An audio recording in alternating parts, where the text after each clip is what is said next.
पर राजेश सर आपका स्वागत करते हैं।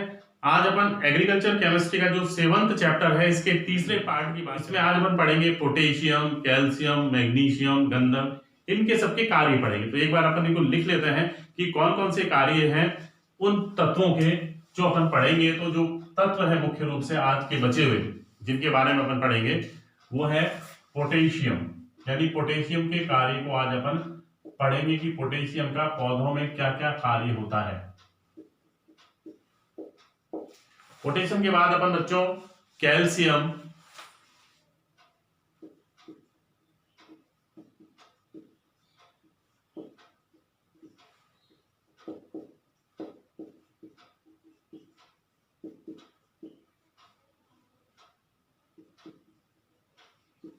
मैग्नीशियम, उसके बाद अपन पढ़ेंगे इसमें चौथा गंधक,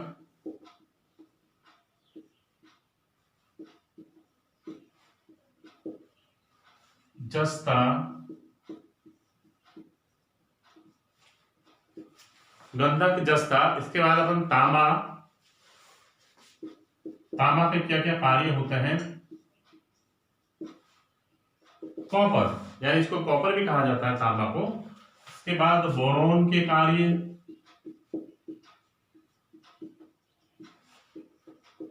आयरन यानी लोहा, लोह तत्व के जो कार्य होते हैं पौधों में, मुख्य कार्य उसको अपन पढ़ेंगे। इसके बाद मैग्नीज,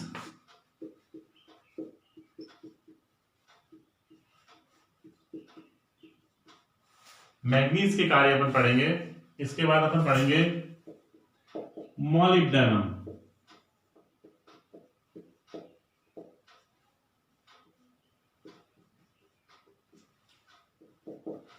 मॉलिब्डेनम के क्या क्या कार्य होते हैं। उसके बाद क्लोरीन,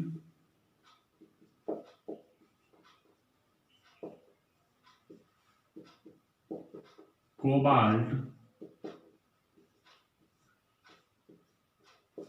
कोबाल्ट जो होता है ये भी पौधों में एक अपना महत्वपूर्ण जो इसका रोल होता है वो अदा करता है। इसके बाद अपन बात करेंगे वेनेडियम,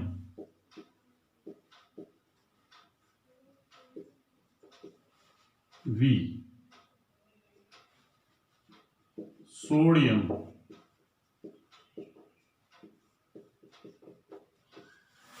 सोडियम के कार्य के बारे में अपन पढ़ेंगे। फिर अपन पढ़ेंगे इसमें सिलिकॉन के कार्य,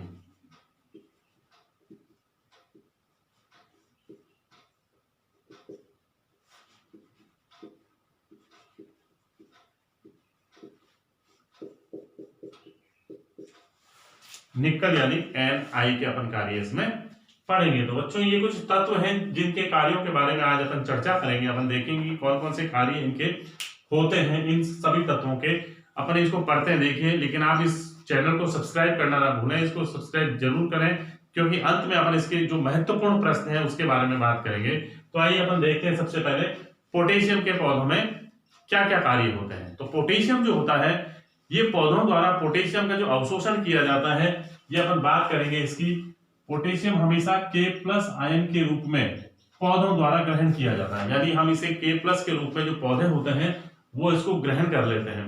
और पौधों में इसकी जो मात्रा होती है वो 1% से 1.4% के मध्य पाई जाती है। इसकी जो मात्रा होती है 1.0 से 1.4% तक मात्रा इसकी पौधों में पाई जाती है।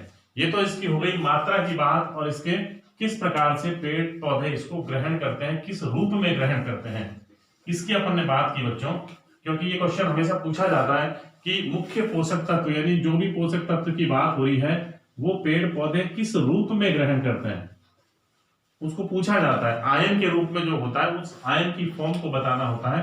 तो इसमें पोटेशियम जो होता है वो K+ आयन के रूप में पेड़ पौधों द्वारा ग्रहण कर लिया जाता है। इसके कार्य की अगर अपन बात करें तो फसलों की गुणवत्ता में वृद्धि करने के लिए पोटेशियम बहुत ही महत्वपूर्ण होता है, यानी ये पेड़ पौधों की गुणवत्ता में वृद्धि करता है। आलू तथा अन्य सब्जियों के स्वाद में ये वृद्धि करता है, यानी इसका एक जो मुख्य कार्य होता है वो होता है स्वाद में वृद्धि करना। वो भी किसकी? आलू तथा जो अन्य सब्जियां होती हैं,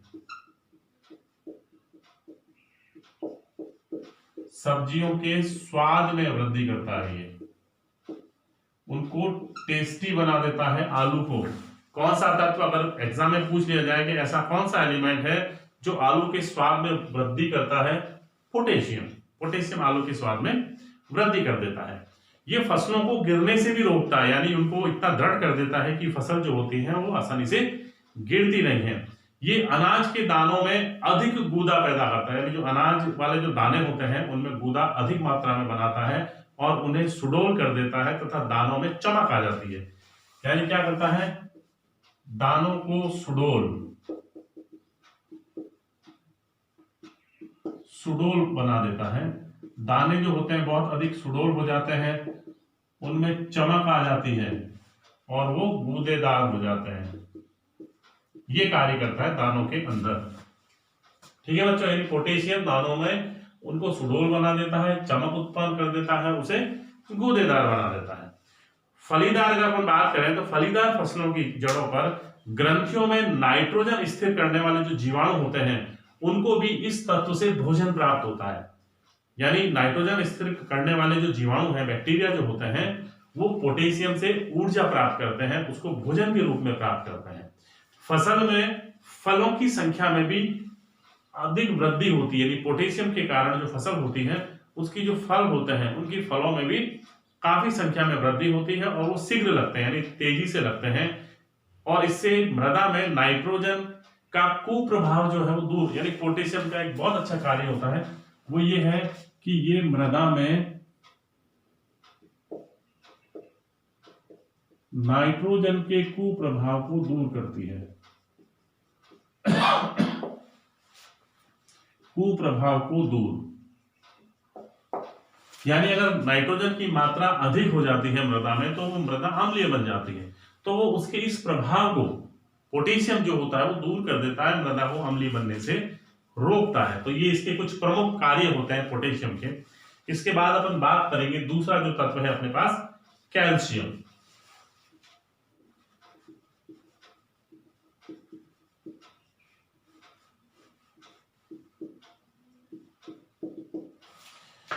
बच्चों हम बात करते हैं कैल्शियम की। कैल्शियम जो होता है ये फसलों में आनुवांशिक गुणों, यानी जो उनके आनुवांशिक गुण होते हैं उनके लिए उत्तरदायी होता है और ये क्रोमोसोम का संरचनात्मक घटक होता है। यानी कैल्शियम जो होता है क्रोमोसोम का संरचनात्मक घटक होता है और आनुवांशिक गुणों के लिए उत्तरदायी होता है।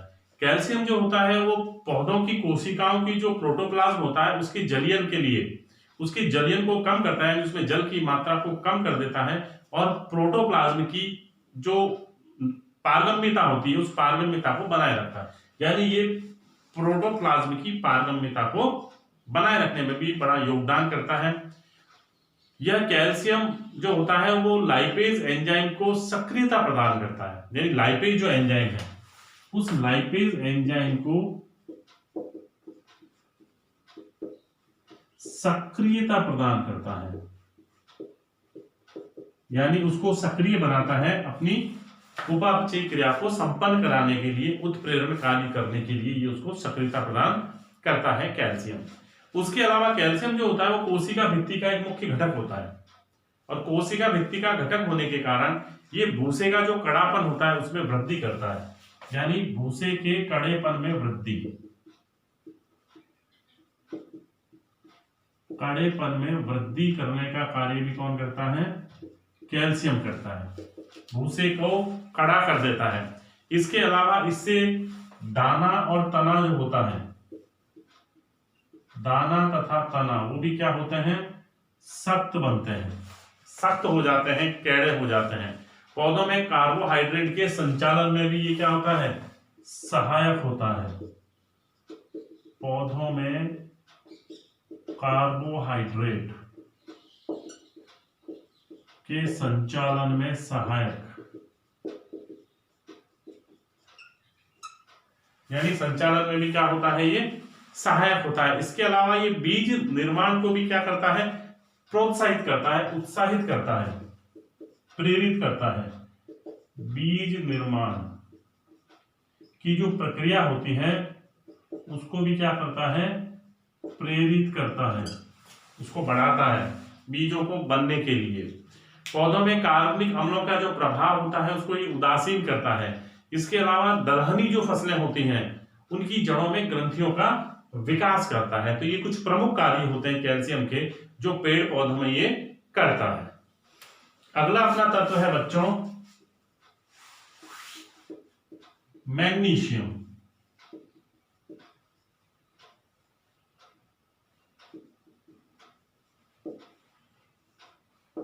यानी मैग्नीशियम के पेड़ पौधों में क्या क्या कार्य होते हैं, अपन इसके कार्य के बारे में चर्चा करेंगे।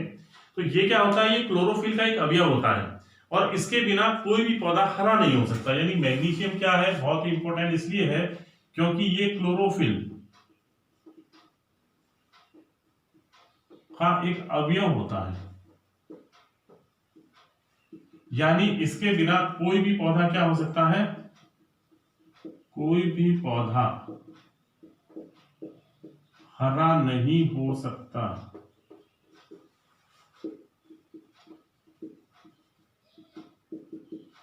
इसके बिना मैग्नीशियम के बिना कोई भी पौधा जो होता है वो हरा नहीं होता, क्योंकि ये क्लोरोफिल का एक मेन एलिमेंट होता है। ये पौधों में प्रकाश संश्लेषण की दर में भी वृद्धि करता है, क्योंकि क्लोरोफिल का एक भाग है तो ये उनके प्रकाश संश्लेषण की दर को भी बढ़ा देता है। इसके अलावा ये पौधों के अंदर पोषक तत्वों के वाहन और अवशोषण में सहायता करता है। यानी पोषक तत्व जो होते हैं उन पोषक तत्वों के वाहन तथा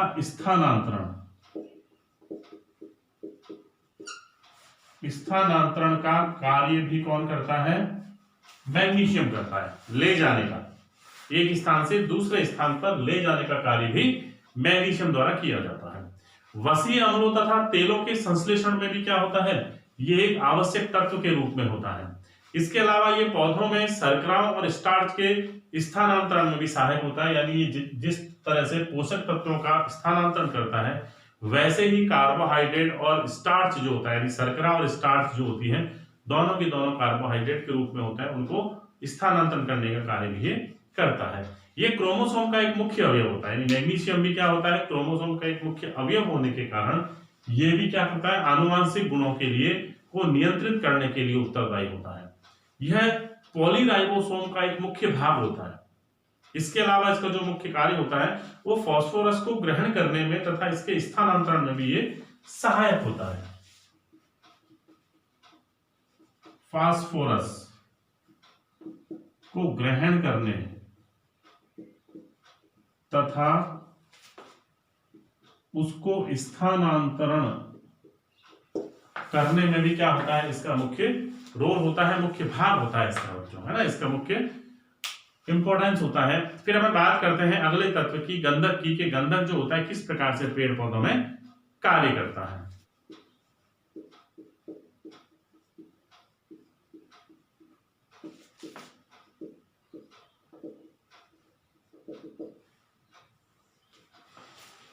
गंधक के कार्य बच्चों, गंधक जो होता है ये पर्णहरित का अवयव तो नहीं होता, लेकिन ये पर्णहरित में पाया तो नहीं जाता, लेकिन ये पर्णहरित के बनने तथा पौधों की वानस्पतिक वृद्धि के लिए बहुत ज्यादा उसके लिए उत्तरदायी होता है।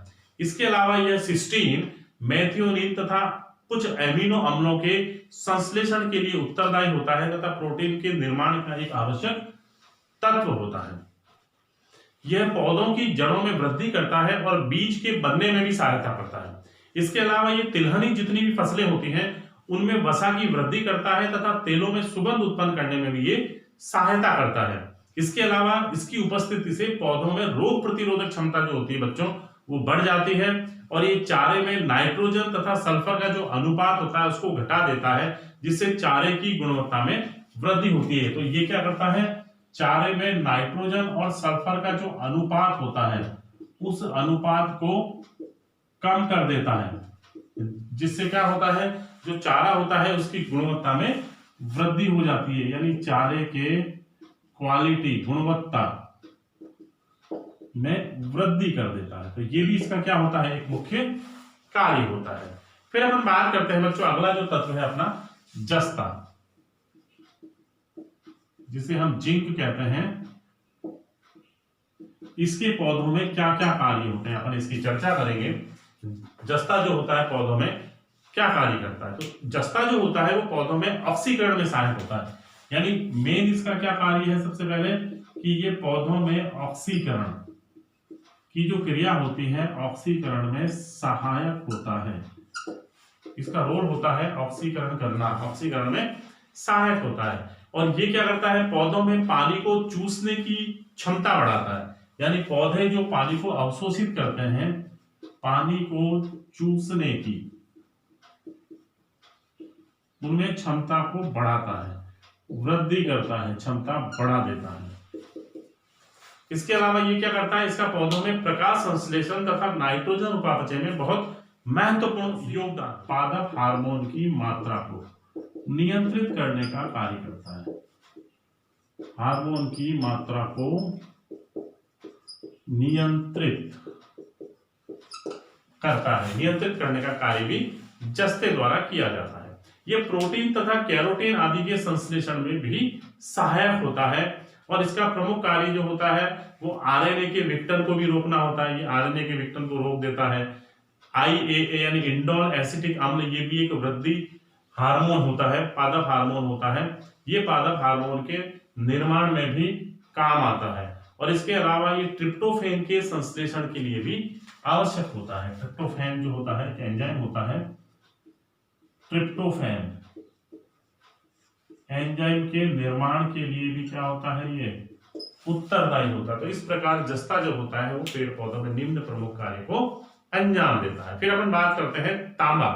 अगला जो तत्व होगा अपना, तांबे का क्या क्या कार्य। तांबा जो होता है वो पौधे में विटामिन ए,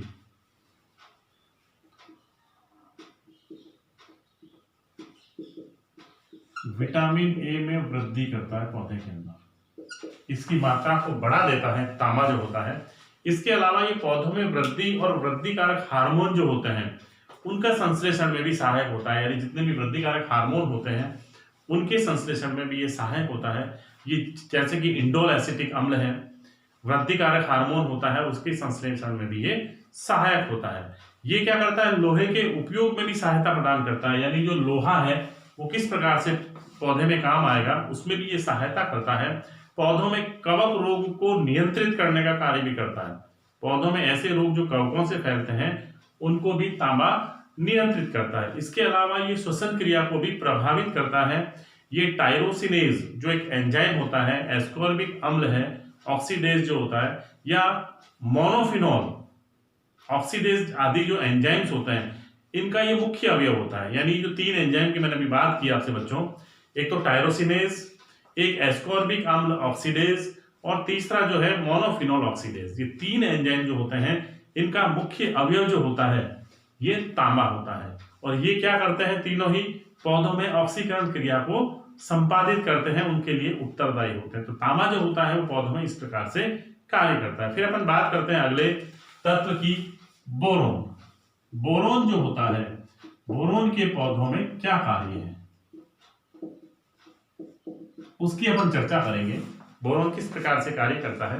बोरोन जो होता है वो पौधों में कैल्शियम के अवशोषण और उसके उपयोग में सहायक होता है। यानी ये कैल्शियम के अवशोषण को उत्तेजित करता है पौधों में, ताकि पौधे जो होते हैं वो कैल्शियम को अवशोषित कर सकें और उसके कार्य में सहायक होता है। ये पौधों में कैल्शियम और पोटेशियम के अनुपात को भी नियंत्रित करता है। यानी पोटेशियम और कैल्शियम का जो अनुपात होता है उस अनुपात को भी क्या करता है, ये नियंत्रित कर देता है। नियंत्रित करने का कार्य भी कौन करता है, बोरोन द्वारा किया जाता है। इसके अलावा ये प्रोटीन संश्लेषण में भी सहायक होता है। प्रोटीन संश्लेषण में सहायक, यानी प्रोटीन संश्लेषण में भी ये सहायक होता है। और कोशिका विभाजन तथा कॉर्टेक्स के विकास में भी सहायक होता है। सेल डिवीजन जो होता है जिसको अपन कहते हैं कोशिका विभाजन,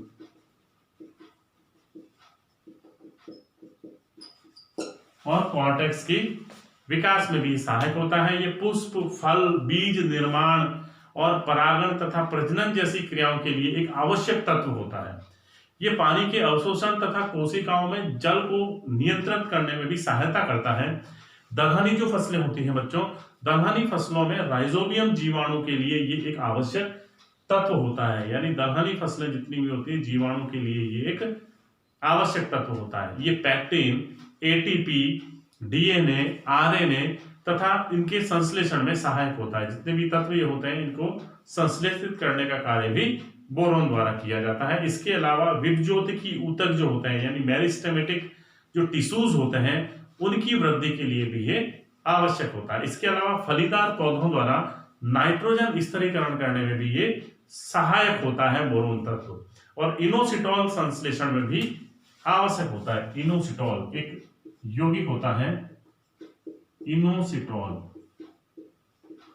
के संश्लेषण में भी सहायक होता है। इस प्रकार बोरोन जो होता है बच्चों पेड़ पौधों में निम्न कार्य को संपादित करता है जिसकी अपन ने अभी चर्चा की। अब अपन बात करते हैं बच्चों लोहा, यानी लोहा किस प्रकार से पेड़ पौधों में अपना कार्य करता है। लोहा जो होता है वो क्लोरोफिल का आवश्यक अंग तो नहीं होता, लेकिन क्लोरोफिल के निर्माण में ये बहुत ही महत्वपूर्ण अपना योगदान करता है, उसके निर्माण में सहायक होता है। आयरन जो होता है उसके द्वारा पौधों में नाइट्रोजन के पोषण और प्रोटीन संश्लेषण में बहुत ज्यादा सहायता मिलती है। इसके अलावा आयरन पादप की जो कोशिकाएं होती हैं उनमें होने वाली ऑक्सीकरण और अपचयन की जो अभिक्रियाएं होती हैं उनको उत्प्रेरित करने का कार्य भी आयरन द्वारा किया जाता है। यह कोशिका विभाजन के लिए उत्तरदायी होता है। बच्चों ये क्या करता है, कोशिका विभाजन के लिए भी क्या होता है, उत्तरदायी होता है।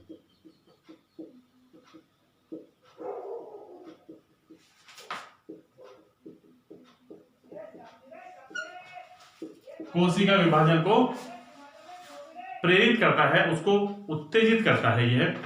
यह श्वसन क्रिया में ऑक्सीजन के वाहन का कार्य भी करता है। यानी श्वसन क्रिया जो होती है उस श्वसन क्रिया में ऑक्सीजन के वाहन का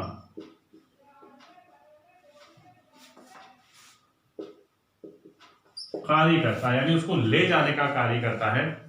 अगर आपको ये YouTube पसंद आता है बच्चों तो आप इसको सब्सक्राइब कीजिए। और अब अपन इसकी बात करेंगे, इससे जो अपन ने आज टॉपिक पढ़ा है उसमें जो कौन कौन से महत्वपूर्ण प्रश्न आपसे पूछे जा सकते हैं उन महत्वपूर्ण प्रश्नों की आज अपन बात करते हैं जो बोर्ड एग्जाम में ज्यादातर पूछे जाते हैं। अब अपन बात करते हैं बच्चों महत्वपूर्ण प्रश्नों की, इंपॉर्टेंट क्वेश्चन जो बोर्ड एग्जाम में पूछे जाएंगे। तो आप देखते हैं, अपन बात करते हैं पहले प्रश्न की, पौधों द्वारा पोटेशियम का अवशोषण किस रूप में किया जाता है। क्वेश्चन नंबर 2, पौधों में पोटेशियम की कितनी मात्रा पाई जाती है, यानी पोटेशियम की पौधों में कितनी मात्रा पाई जाती है। निम्नलिखित तत्वों के पौधों में कोई 4 कार्य बताइए। इन सभी तत्वों के 4 कार्य आपको लिखने हैं। जैसे पोटेशियम है, इसके कोई 4 कार्य, मैग्नीशियम के कोई 4 कार्य, गंधक के कोई 4 कार्य और बोरोन के कोई 4 कार्य जो पौधों में किए जाते हैं।